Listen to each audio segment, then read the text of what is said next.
Hello, and welcome to Nemo's Views. And what I'm going to quickly moan about today is the amount of TV chat shows that we have, the glut of TV chat shows that are just swamping the airwaves. I've just had a quick look. Some of these are American. We've got The Tonight Show starring Jimmy Fallon, Jimmy Kimmel Live, Last Week Tonight with John Oliver, The Daily Show, The Ellen DeGeneres Show, The Oprah Winfrey Show, The Graham Norton Show, The Late Show with Stephen Colbert, The Late Late Show with James Corden, The Talk, Conan, Good Morning America, obviously an American show, The Late Show, The Late Show with Craig Ferguson, The Alan Titchmarsh Show, The Arsenio Hall Show, The Montel Williams Show. Then you've got other things like the more trashy, dare I say, shows like Jerry Springer, God rest his soul. I did used to like the Jerry Springer show. And it was what it was. I think it started off with all intents and purposes to be a good thing. But then it quickly degenerated, didn't it? And it sort of became the Sunday sport of TV shows, TV talk shows.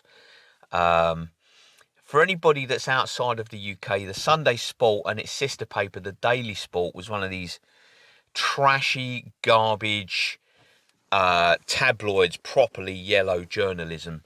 They were proper rubbish. Very rude, suggestive pictures of young ladies not wearing very much. And it had such legendary headlines as London bus found on the moon and things like that. So, this is what it sort of became. The Jerry Springer show, I think, became the Sunday sport of talk shows, which isn't much of an accolade, really. And I did like Jerry Springer an awful lot. He had I think his heart was in the right place with it, when he'd say, take care of yourselves and each other, I think genuinely his heart was in the right place, but I think the Jerry Springer show took on a life of its own, especially in the much later years when it evolved into something completely different. Now, from the Jerry Springer show, you've got the Steve Wilkos show.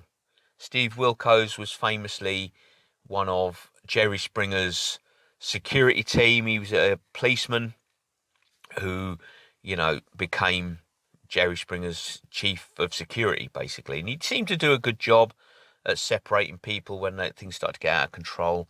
But then Steve Wilkos got his own show, and I don't know, my wife used to watch it, and I'd hear this sanctimonious, patronising, condescending talk show host who's got his life together. He's got a lovely wife.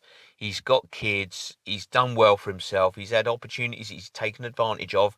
Steve Wilkos he's been very fortunate. He's had opportunities. He's taken them when they've come along. He's done very well for himself. He's got it together. He's got it going on, right?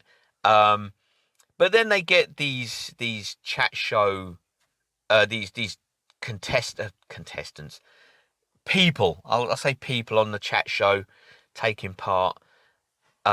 And they're not very bright. Most of these people, they're having relations with their wife's sister or their wife's mum, or think of the Jeremy Kyle show, really, but in America. And then you've got Steve Wilkos talking down to him, patronising him. Well, I think you're a bit of a nonce, so you're not having a chair on my stage. A nonce. Again, for people not from the UK, is a child sex offender, from the acronym Not on Normal Communal Exercise, nonce. They're kept away from the other prisoners because they're a nonce, right? So anyway, you're a nonce. You're not having a seat on my stage. You can jog on. You can stand up and talk. And it's all very condescending. It's all very patronising.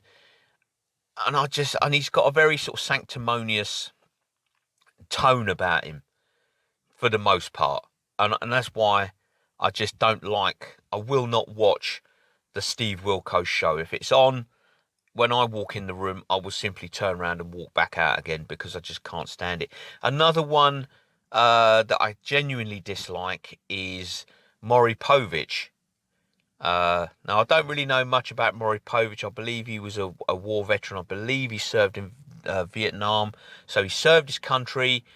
You know, kudos for that. You know, good job. Serving your country is always a quality thing to do. But he would get a lot of damaged young people, young women especially, you know, and they're doing DNA tests on their 21st, 22nd, 23rd man to find out the paternity, the true paternity of this child, this poor, unwitting child they've brought into the world. And you think, how many people have you had sex with when you're testing up into your 20s now? You know, the body count is up into the 20s for round about one period of your life. You know, you think, crikey, you know, a 20 body count really is quite high, you know. But you think, well, this must have been within a few weeks. How many people have you had sex with in just a few weeks? You know, what kind of person are you really?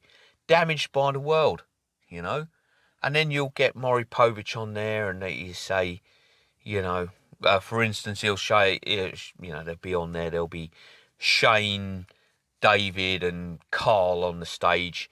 And he'll say, when it comes to 1-year-old Eric, you know, you are not the father, you are not the father, and you are not the father. And they all do their little touchdown dance.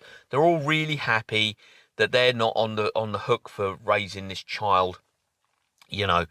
And the poor young woman will rush off the stage in tears and she's all sobbing, and sometimes they lie on the floor and they pound their fists into the floor and they're all sobbing and upset.